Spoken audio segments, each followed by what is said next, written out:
Vai mudar, eu venho.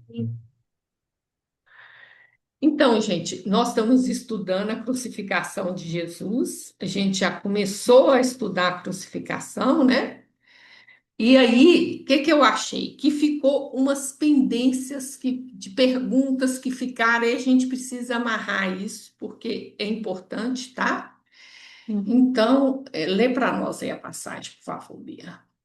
E quando já era dia, chamou a si seus discípulos e escolheu 12 deles, a quem também deu o nome de apóstolos. Simão, ao qual também chamou Pedro, e André, seu irmão. Tiago e João, Filipe e Bartolomeu, Mateus e Tomé, Tiago, filho de Alfeu, e Simão, chamado Zelote. E Judas, irmão de Tiago, e Judas Iscariotes, que foi o traidor. Lucas 6, 13 e 16. Então, gente, o que que a gente vê? Qual foi a controvérsia que apareceu semana Dos passada? A Zelotes. questão do Zelote, né? Que a gente viu que Jesus não foi crucificado em meio a dois ladrões. Não era ladrão, era salteadores.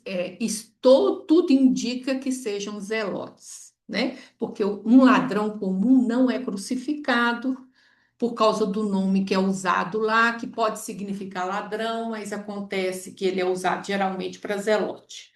E a gente viu essas coisas e a suposição é que ele fazia parte do bando de Barrabás. A gente não tem certeza dessas coisas, porque nunca se prendia uma única pessoa do bando, né? Quando Roma conseguia pegar um zelote, ele torturava ele para saber dos outros onde estão, porque ele quer o bando, né? Então, o que que acontece? Aí a gente falou a questão do Simão chamado Zelote. Então, o que que você vê aqui? Ó, Simão chamado Pedro, Simão chamado Zelote, Judas, irmão de Tiago, Judas Iscariote, entendeu? Então, quando tem duas pessoas no mesmo grupo, a gente tem que diferenciar. Então, Simão é o Pedro, que Jesus que deu o Pedro, e Simão é o Zelote. Por que que ele recebe esse nome, o Zelote? Que ele era um Zelote. Porém, o que que acontece? Quando a gente vai no livro Boa Nova, fala desse mesmo Simão. Aí lê para nós o que que fala lá. Eu tirei só o trechinho que nos interessa, Do tá? Boa Nova, no capítulo 9. Entretanto, Simão, mais tarde chamado Zelota, antigo pescador do lago, acompanhava semelhantes conversações, sentindo-se humilhado. Algo mais velho que os companheiros, suas energias, a seu ver, já não se coadunavam com os serviços do Evangelho do Reino. Isso. Então, o que que se entende disso, gente? Que passou a ter dois Simão no negócio, tinha que ter uma diferenciação. Agora, não tem como ele ser zelota quando é velho. O que acredita-se que ele foi zelota quando novo. Por quê? Porque os zelotas não viviam na cidade. Primeira coisa. É tipo morte. Não, Não, zelota eram os é um rebeldes. rebelde contra Roma. Ele assalta as caravanas para conseguir dinheiro para usar a arma e mata romano. Eles tem um nome, né? Sedição, Sedição, eram, sediciadores. Era crime isso. para Roma, né? Para Roma era crime. Então, o que que acontece? Cafarnaum, apesar de ser pequena, era um entreposto alfandegário. Então, tinha soldado romano. Então, ele jamais poderia morar lá se ele fosse um zelote. A segunda coisa, que eles não moravam na cidade, eles ficavam nas cavernas, porque eles assaltavam as caravanas que estavam passando. E as caravanas que eles mais gostavam de assaltar eram as romanas, porque tinha mais dinheiro e era porque ele não gostava dos romanos. Eles queriam matar os romanos mesmo, né? Só que eles fugiam a pé e os romanos cavalo. O romano geralmente viajava com algum tipo de segurança. E essa segurança a cavalo. Então, como que você põe um velho para ser zelote? Ele vai pôr em risco o grupo todo. E se pegar ele, pega o grupo todo, gente. Entrega. Uma hora entrega. Então, o zelote velho não tem condição de ser zelote. Então, tudo indica que ele foi zelote. Ele não é zelote mais. tá? Por isso que essa diferenciação é importante, porque aí a gente vai em Lucas, né? A questão que a gente comentou de Lucas, né? Que lá fala, e Joana, mulher de Cusa, procurador de Herodes, e Susana e muitas outras que o serviu com seus bens. Então, por que que Lucas pôs isso aí? Porque é importante as pessoas saberem que o dinheiro de Jesus não era obtido dessa maneira, Não era através obtido de de violência, de um assalto. assalto, de maneira ilegal, de violência, que não ele não era zelote. Por quê? Porque na hora que tem eleição lá, gente, o que que a espiritualidade está falando com a gente? Existe dois caminhos de transformação no mundo. Um representa Barrabás, que o mundo tem escolhido até hoje, que é o caminho da força, da imposição, de você usar a violência para com o outro. E o outro, a proposta de Jesus, que foi recusada, e ainda até hoje é, que é da transformação interior e é do amor, e da oportunidade do outro. E que ele acredita que a cada momento a gente pode mudar. Então, é importantíssimo a pessoa entender. Ele não é zelota. Zelota, quem era zelota? Barrabás. Tá? É importante essa distinção. Deu para ficar diferente? Deu para entender? Aí vem a questão que o Marcelo colocou. Então, aí vem a questão dos pescadores, né? Então, nós temos um tipo de pescador que era Pedro.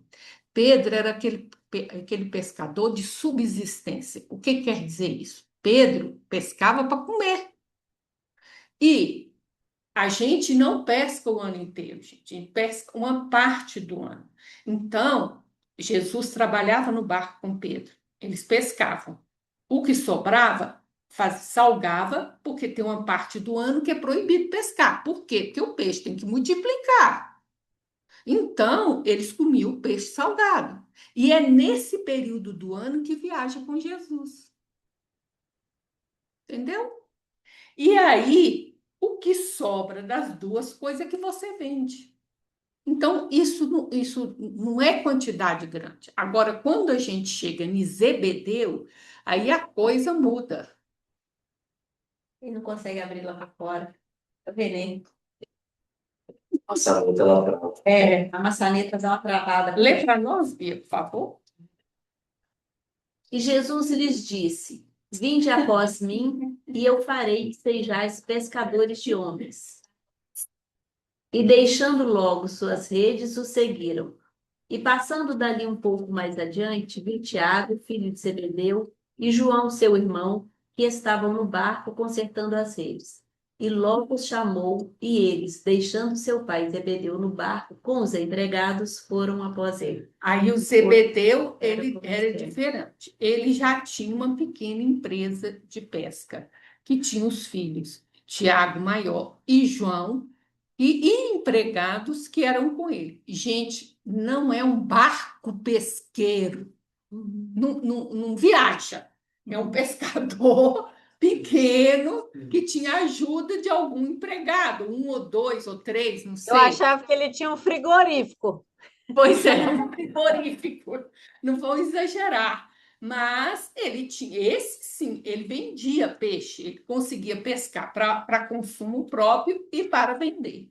Então, gente, não há, quando tem aquela conversa de Zebedeu com Jesus, ele libera os filhos a seguir Jesus. Então, ele já não pesca mais aqui.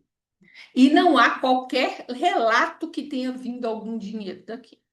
E vão falar o seguinte, é pouco dinheiro, porque aquelas mulheres, elas não tinham profissão, elas não tinham o dinheiro dela, elas administravam a casa, é uma economia que ela fazia numa compra, numa administração, sobrava um trocado, ela ajudava no ministério de Jesus. Então, não imagina quantidade grande de dinheiro, que é impossível.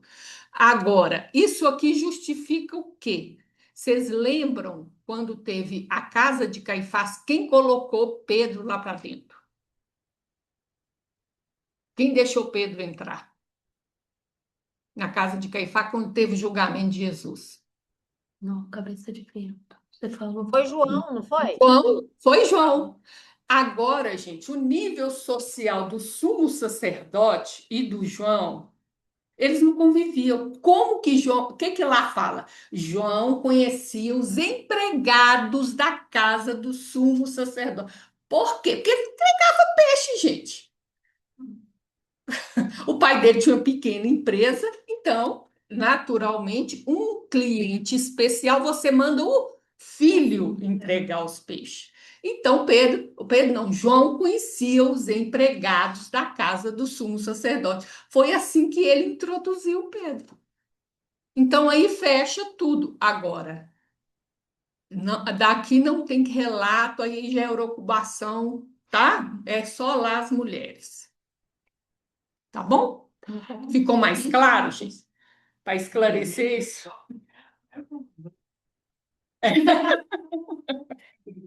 A gente sempre mandou, agora sempre fez de conta que eram vocês que mandavam. E disse a Jesus: Senhor, lembra-te de mim quando vieres em teu reino. E disse-lhe Jesus: Em verdade te digo que hoje estarás comigo no paraíso. E aí nós paramos na controvérsia da semana passada. Você está vendo que a tradução aí da frase em verdade te digo que hoje estará comigo no paraíso não tem vírgula. E aí que a gente vai o seguinte, né? A gente viu, gente, não existia pontuação.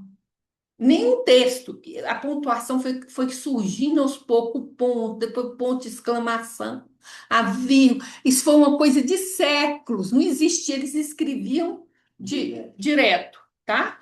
E consolidou a pontuação, a divisão da Bíblia em capítulo e em versículo, lá pelo ano 1600. Eu nem li esse parágrafo, não, porque nós paramos depois de ler esse parágrafo. Entendeu? Quando surgiu a imprensa de Gutenberg, quando surgiu a imprensa. Aí que consolidou, tá? Então, nós vamos voltar agora para a questão. Isso aqui é um texto, olha, publicado nessa revista, que é uma revista protestante, tá?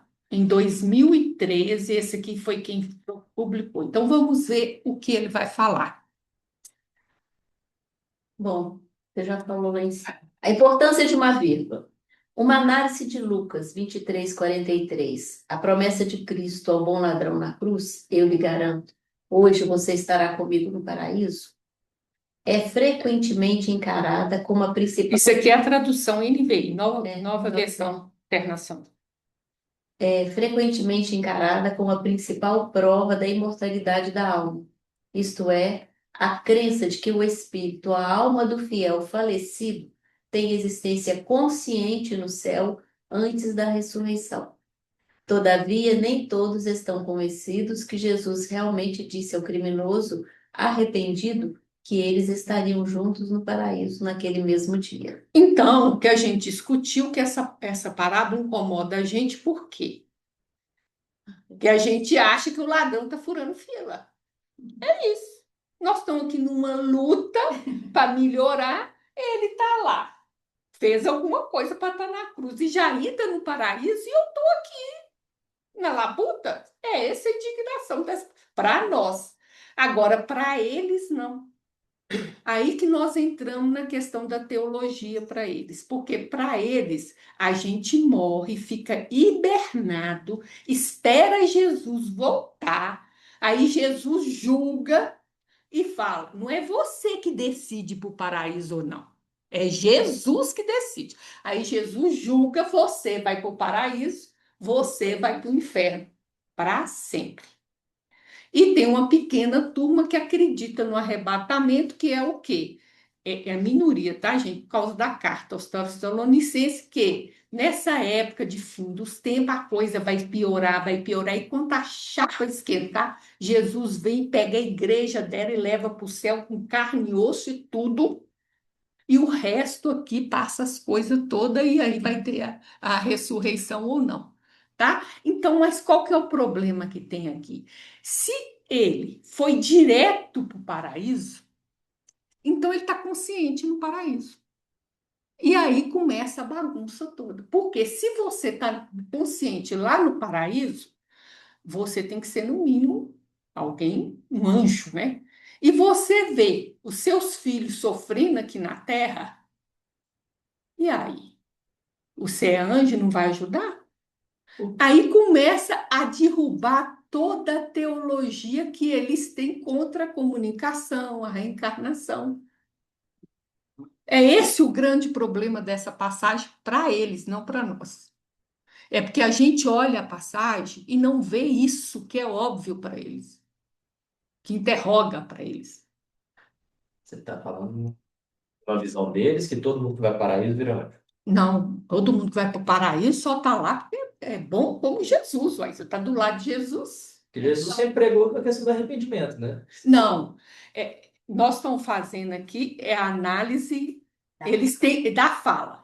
Eles têm uma teologia montada e é em cima disso, gente, que tem manifestação de espírito, tanto na católica quanto na protestante. Mas quem manifesta lá é só o Espírito Santo, não é só a avó, entendeu? Não pode ser sei lá, um Bonaparte. Não, não pode. É só o Espírito Santo. Entendeu? Por quê? Porque está todo mundo hibernado.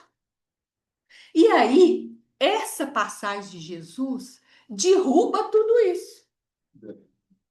Tá dormindo mesmo. É, Tá no letargia, no esperando o letargia. juízo final. Então, uma passagem que para a gente nos mexe por uma maneira, questiona toda essa falsa teologia, gente, porque nada disso é verdade. Mas isso foi construído, porque isso não está no Evangelho, mas foi uma construção que eles fizeram. Então, é isso que eu queria trazer para vocês. Aí vão ver a explicação que ele vai dar para isso, tá? Então, vamos ver. Todo o problema está numa única vírgula, provavelmente ausente no manuscrito original de Lucas. Sim, estava ausente, com certeza, porque era escrita com tim. Com a vírgula colocada antes da palavra hoje, como se faz na maioria das traduções, o advérbio remete ao verbo seguinte, estar, e o texto teria o significado tradicional. Em verdade te digo, hoje estarás comigo no paraíso. Você viu que a tradução que eu trouxe não pôs vírgula em lugar nenhum para não comprometer. Então, gente, olha bem. Aí tem um sentido que a maioria de nós, ou todos nós, damos. Em verdade, te digo, hoje estará. Então, o ladrão, o ladrão não, o salteador está entrando no paraíso hoje. Deu para entender? É isso que está falando a frase. Sem vírgula nenhuma, com essa vírgula onde ele pôs ela aí, está falando é isso. Vocês concordam? Aí que está o problema. Na hora que ele mexe com a vírgula,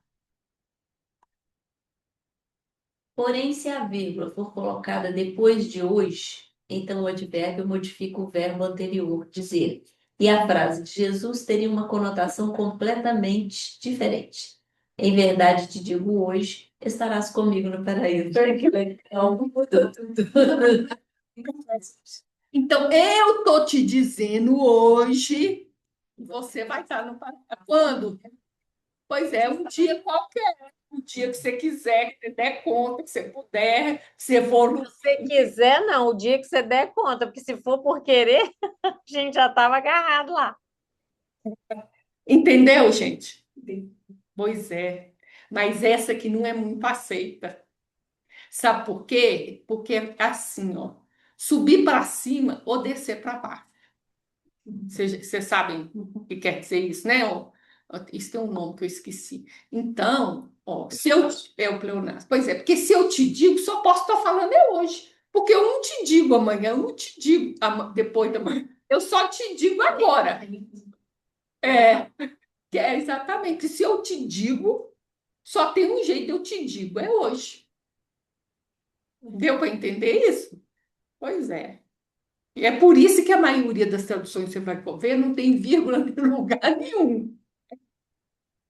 Embora às vezes considerada pleonástica, redundante e sem sentido, a leitura alternativa pode ser possível, especialmente se todas as evidências textual, linguística e bíblica forem levadas em consideração. É isso, gente.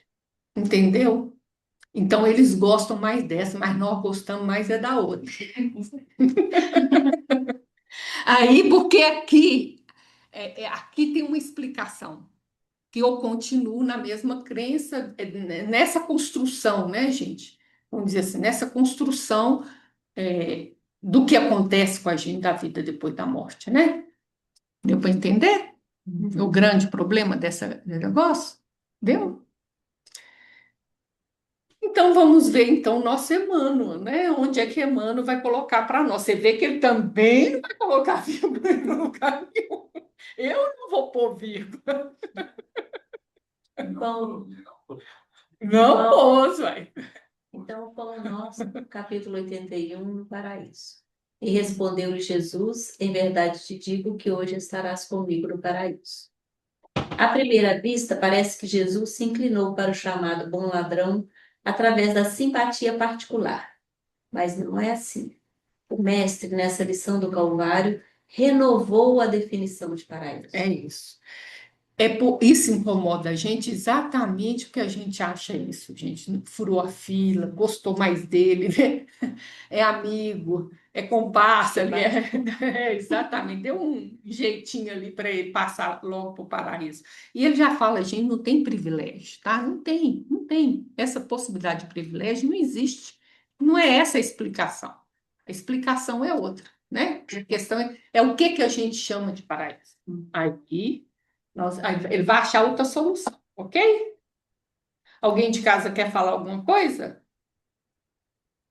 Então vamos lá. Noutra passagem, ele mesmo asseverou que o reino divino não surge com aparências exteriores. Inicia-se, desenvolve-se e consolida-se em resplendores eternos no imo do coração. Naquela hora de sacrifício culminante, o bom ladrão rendeu-se incondicionalmente a Jesus Cristo. Então, qual foi o pulo do gato dele, do Dimas? Não é aceitar, não. Nós também aceitamos. Ele reconhecer que ele era, ele toma consciência, ele assume que ele estava ali porque o que ele praticou merecia e reconhece em Jesus. Isso é porque nos versículos anteriores ele fala isso.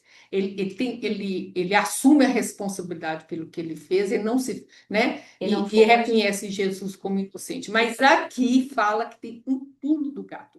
O que que falta para nós é o que Dimas fez. O que que Dimas fez? Isso aí já é a consciência dele que possibilitou ele fazer o que eu Lembra-se de mim. Sacrifício que Jesus está fazendo?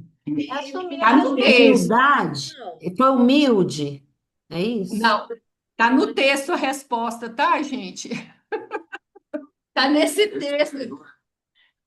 Não, o que que foi, gente, que ele fez? É uma coisa que é mais difícil que nós todos temos dificuldade de fazer. O que nos amarra, que a gente não dá conta de fazer também.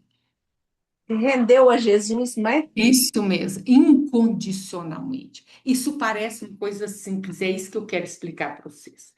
Quando a gente está estudando salvação lá em Paulo e está estudando em Joana, o que que a gente sabe? Que a Joana fala conosco. O que que entrava a nossa evolução? A sombra. O que que é a sombra? Sombra é tudo aquilo de erro ou de defeitos que eu tenho que eu não quero assumir a responsabilidade.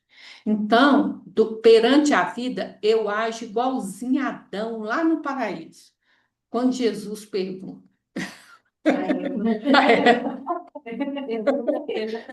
Pergunta para Adão, por que que você comeu o fruto, né? Ela me deu.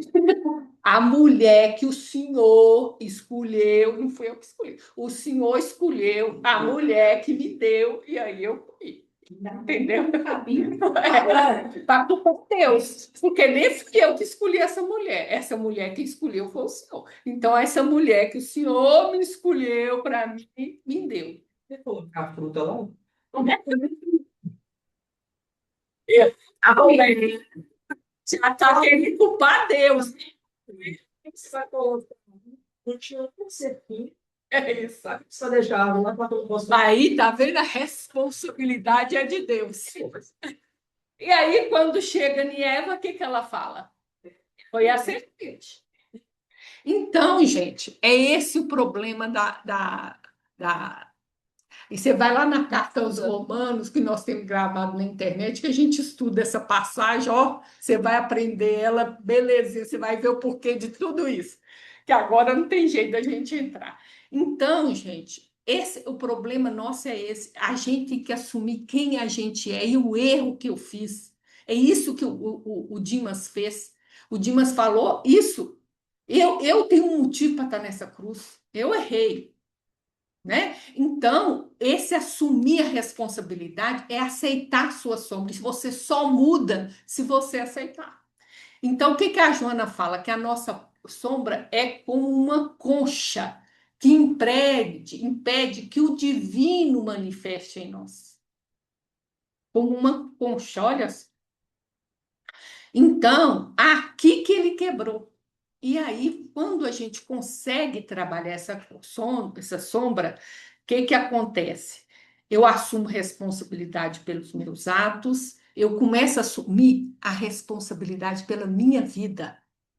Eu paro de ser, eu passo a ser um protagonista.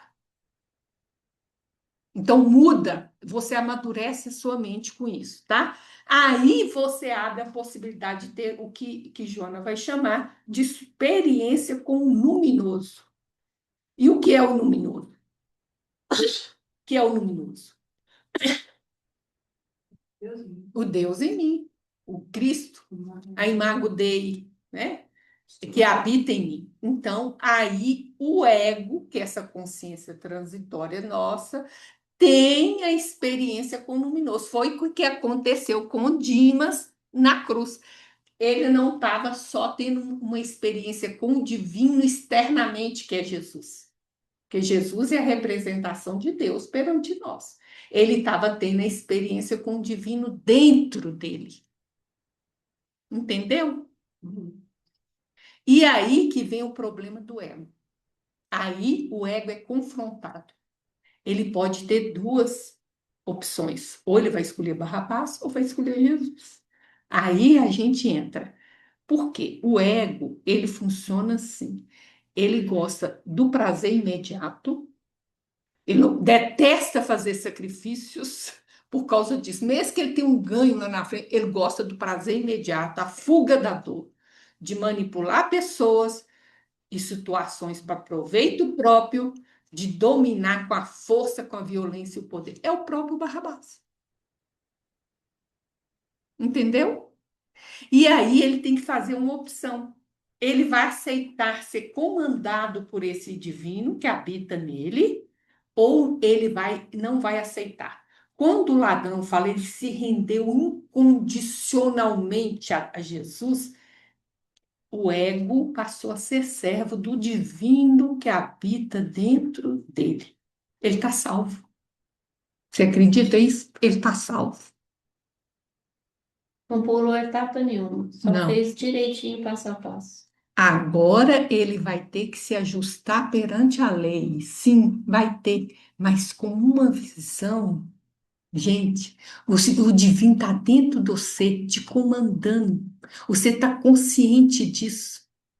É outra coisa do que eu estou aqui, ó, tentando manipular as pessoas. Depois fingindo. disso, ele não tem nem dúvida do que tem que fazer, né? Isso aí já é a diretriz dele e acabou, né? Já é o correto. Não é o correto, é a única coisa que existe fazer, né?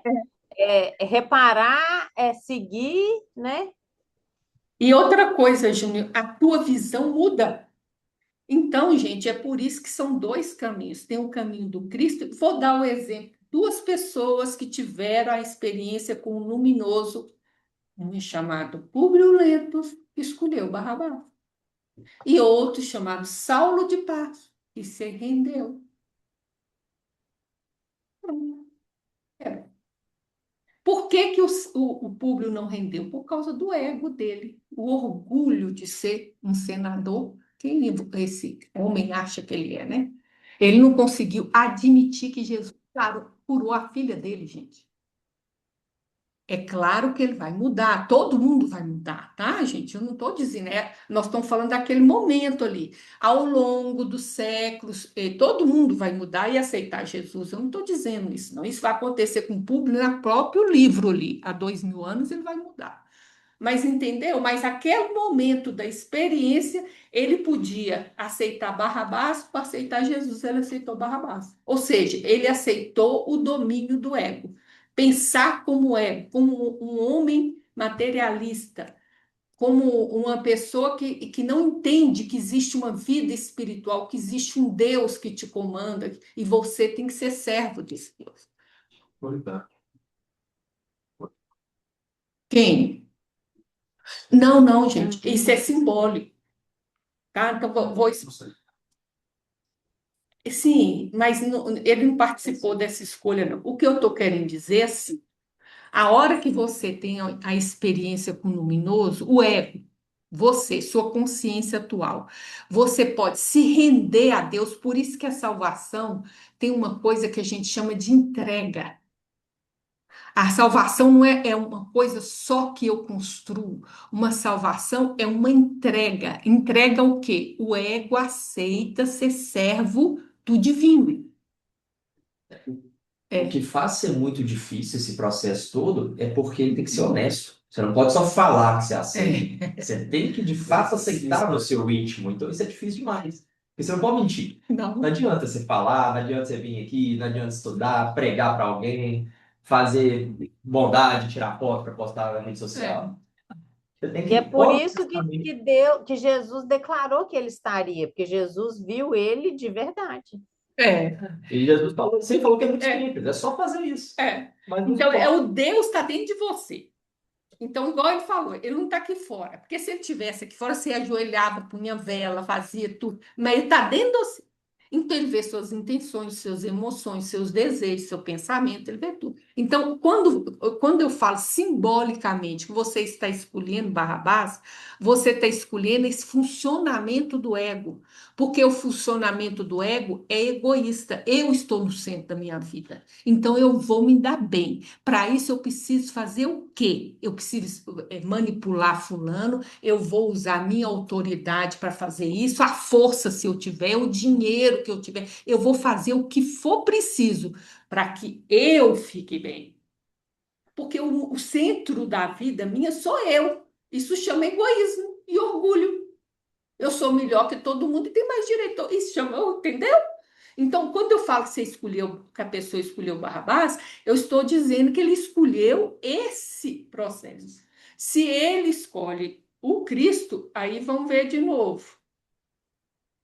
Olha aqui. Não surge com aparências exteriores, inicia-se, desenvolve-se e consolida. É um processo no imo do coração. Naquela hora do sacrifício, o bom ladrão rendeu-se incondicionalmente a Jesus Cristo. Mas não é Jesus Cristo que está aqui na cruz, não. É o divino que está dentro dele. O luminoso, o imago Dei, Cristo que habita em mim. Entendeu? É isso. O leitor do Evangelho não se informa com respeito aos porfiados trabalhos e às responsabilidades novas que lhe pesariam nos ombros, de modo a cimentar a união com o Salvador. Todavia, convence-se de que daquele momento em diante o ex-malfeitor penetrará o céu. Exemplo, Saulo, gente. Olha bem, ele largou tudo. Ele largou tudo. Gente, ele era um rabino, ele ia ocupar a cadeira do Gamaliel lá no Sinédrio. Né? Ele tinha um pai muito rico, ele abriu mão de tudo, jogou tudo para fora e começou a refazer a vida dele. Quanta coisa aconteceu em Paulo até ele virar o apóstolo que é exemplo de todo mundo. Mas olha só, 3 anos no deserto, 3 anos em Tarso, 3 anos na Antioquia arrumando cadeira, porque ele não conseguia pregar.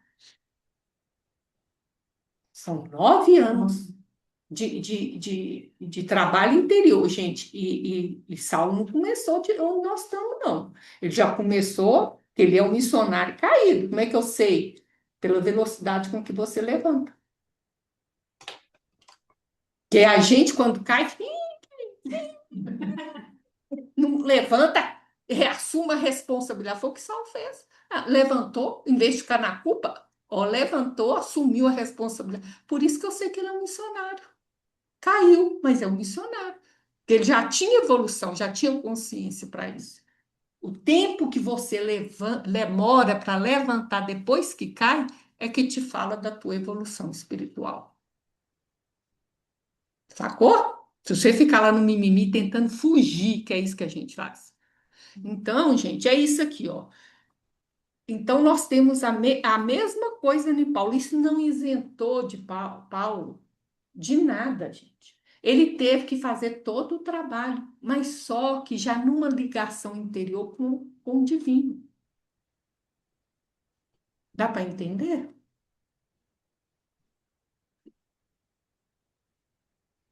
O símbolo é formoso e profundo, e dá a ideia da infinita extensão da misericórdia, divina misericórdia. Podemos apresentar-nos com volumosa bagagem de débitos do passado escuro ante a verdade. Mas desde o instante em que nos rendemos aos desígnios do Senhor, aceitando sinceramente o dever da própria regeneração, avançamos para a região espiritual diferente, onde todo jugo é suave e todo fardo é leve. Então, ele já estava batendo no paraíso.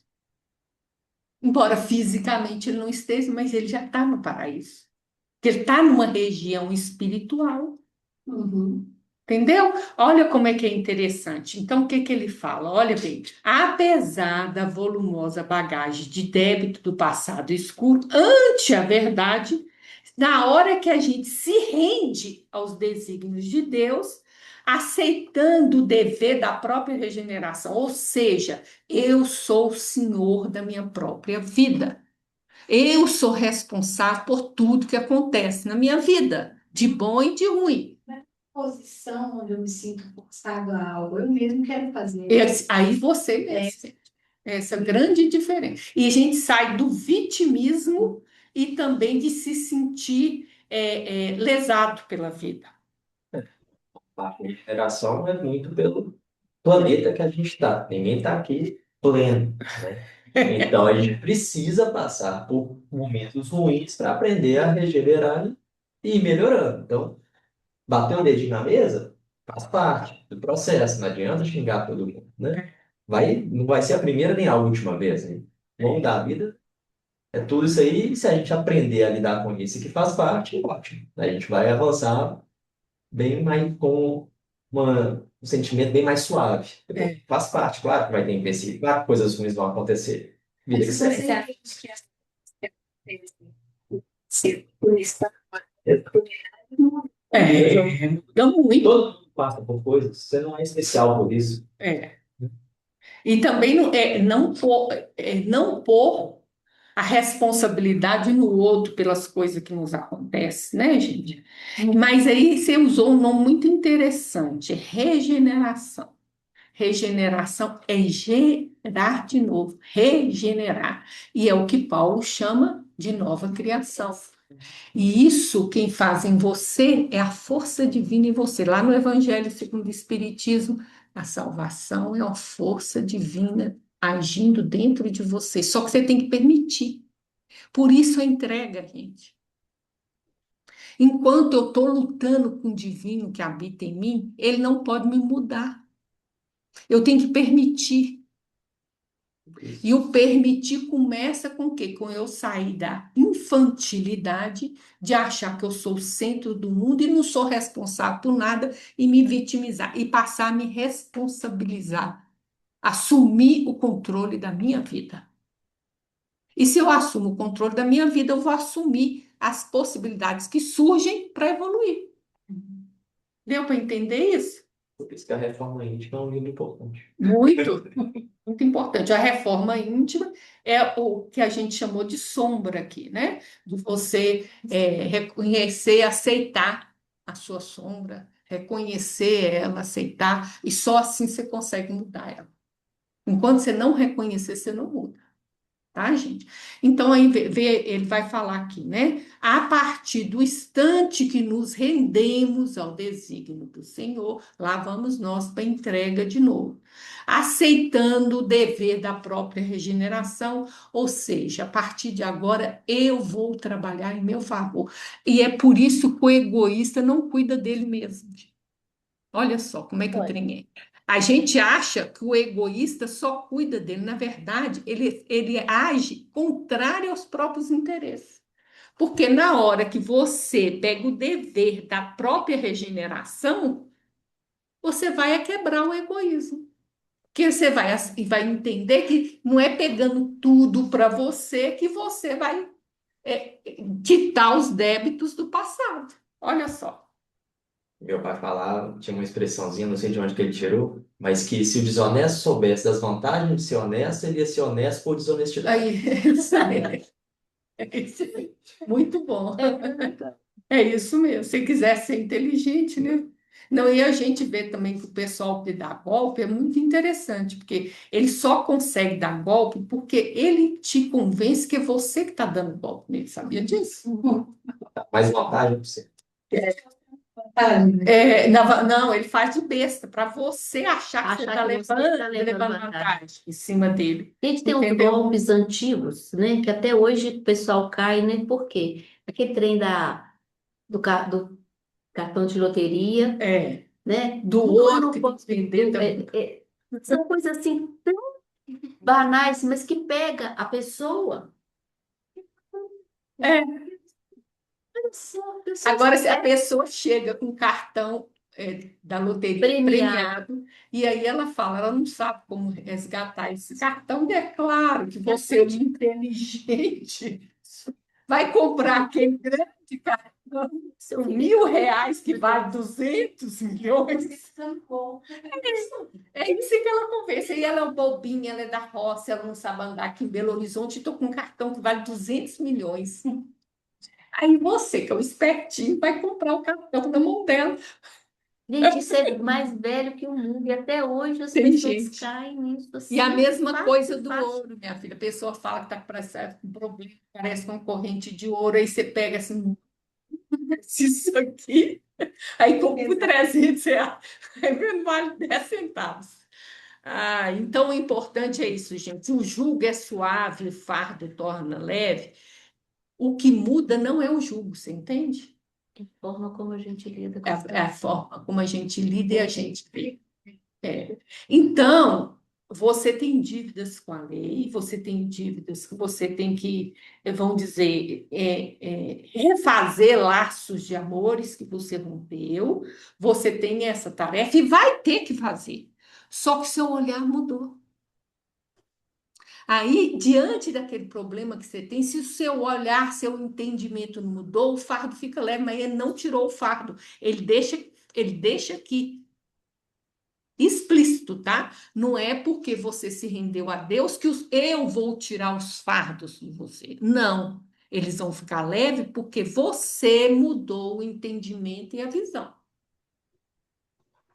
Todo Quando a mundo está gente vê, né, aquelas pessoas que passam por coisas terríveis, mas com serenidade, com tranquilidade, e ainda ajudando os que estão em volta, são é, essas pessoas que já entraram nesse patamar e estão respondendo pelas coisas feitas, ou estão o quê?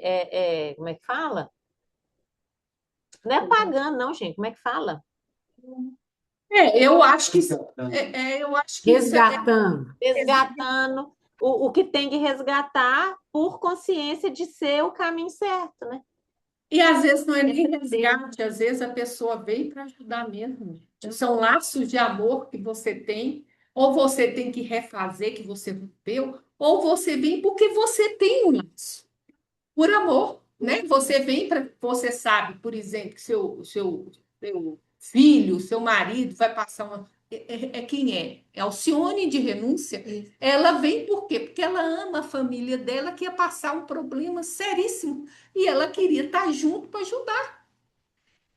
Isso é importantíssimo, né? Porque Chico sempre falava, faça o bem sem olhar a quem. Porque às vezes é o seu fardo e às vezes você está ali para aliviar o fardo de alguém, para ajudar no momento crítico. E a gente sempre acha que o nosso é mais pesado, né? O nosso sempre dói mais.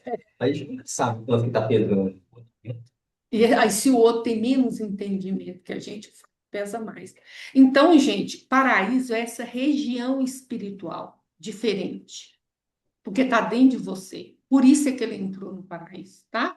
Ele não entrou no paraíso, né? Agora, igual ele falou, ele teria que ele vai, ao longo dos séculos, igual Saulo, sedimentar essa.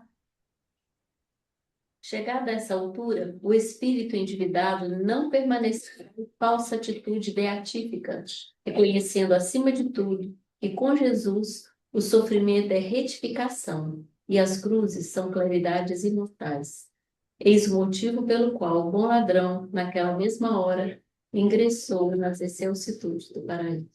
Esse negócio da gente achar que o espírito evolui e vai ficando à toa, isso não é verdade. Isso não vai ter repouso. Chega lá e, pelo contrário, você enxerga o trabalho de outra maneira, não é? E aí, que ele falou lá, falso, isso aí não sei quem inventou, ficar lá tocando harpa no meio da. Né, não tem, tá? Então é isso. Aí você passa a entender o mecanismo do sofrimento, que ele age dentro de você, as ilusões que ele quebra, as algemas que ele rompe, né? Amansa a gente, né? Nosso egoísmo, nosso orgulho amansado com o sofrimento. É isso. Aí você entende, tá bom?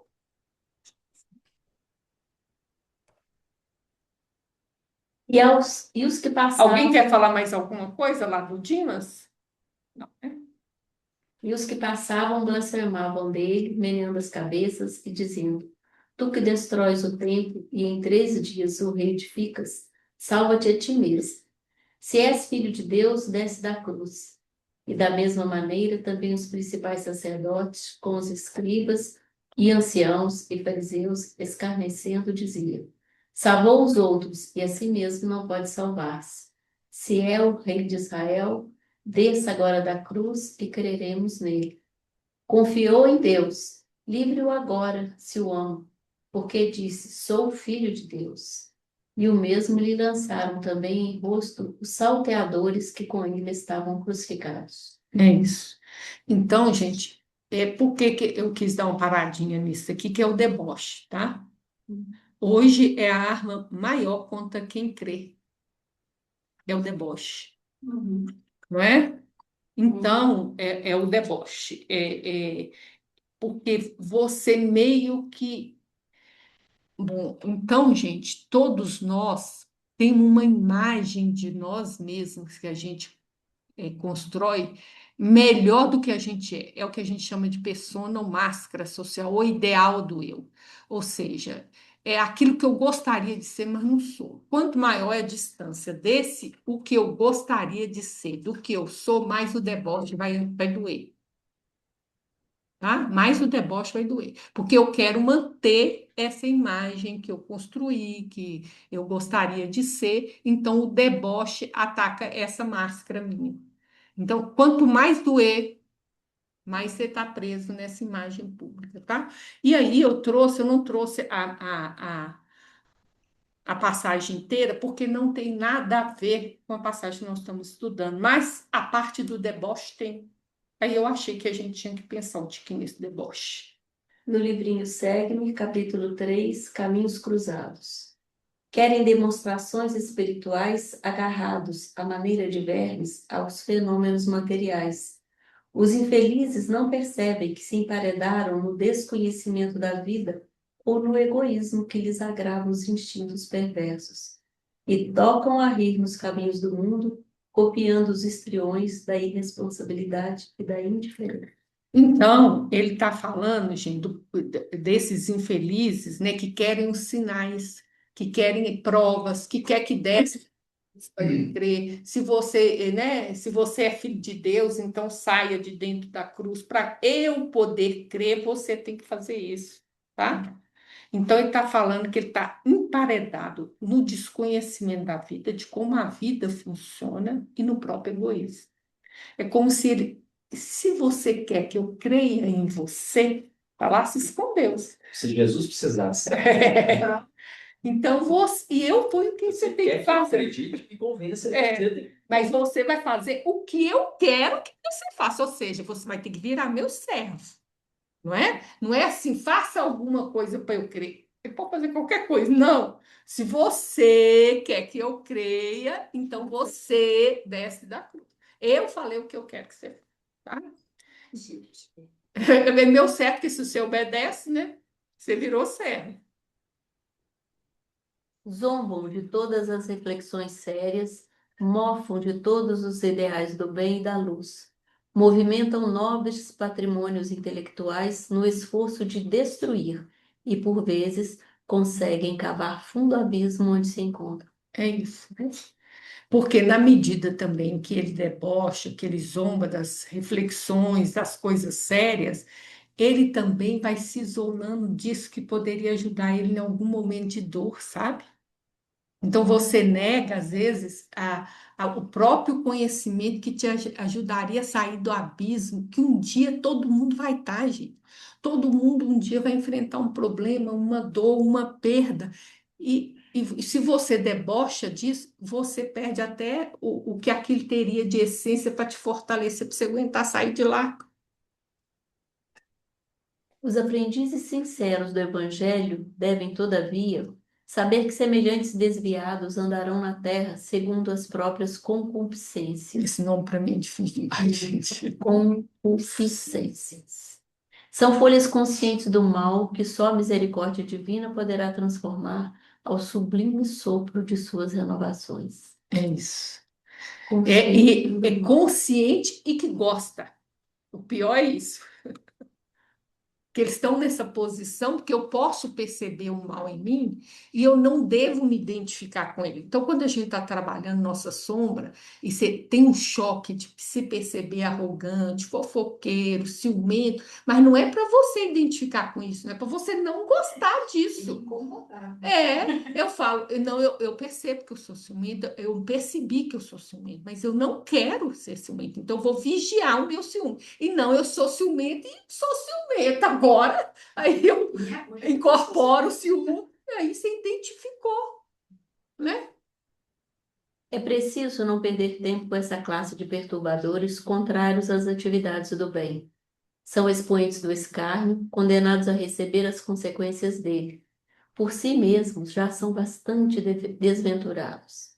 Se algum dia cruzarem-te o caminho, suporta-os com paciência e entrega-os a Deus. Então, gente, diante do escárnio, o que que você tem que fazer? O que Jesus fez.